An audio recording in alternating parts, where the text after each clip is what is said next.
উপস্থিত হচ্ছেন আমাদের আবু তাহের মুন্সি ভাই, উনি ওনার বক্তব্য দেওয়ার জন্য আমি বিনীত হব।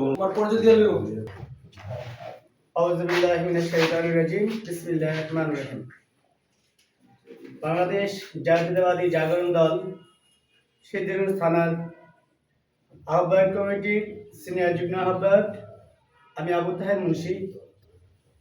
আজকে এখানে আমরা যারা উপস্থিত হয়েছি সবাই বাংলাদেশ জাতীয়তাবাদী দল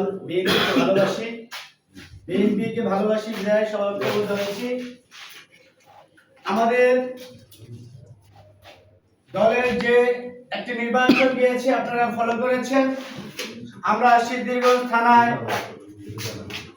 এত পরিশ্রম করেছি, তারপরে কিন্তু আমরা অনেক ওয়ার্ডেই আমরা ভোট কম পেয়েছি।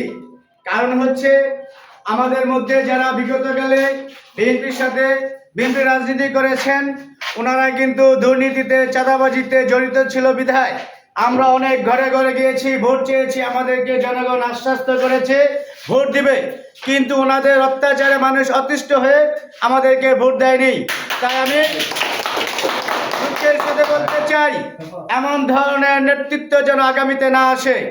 আমাদের এমন নেতৃত্ব দেখতে চাই ভবিষ্যতে আমাদের নেতৃত্বকে ফলো করে বাংলার মানুষ ঘর থেকে আমাদের ডাকে সাড়া দিয়ে আমাদের সাথে রাজপথে থাকবে, সকল কাজে আমাদেরকে সহযোগিতা করবে।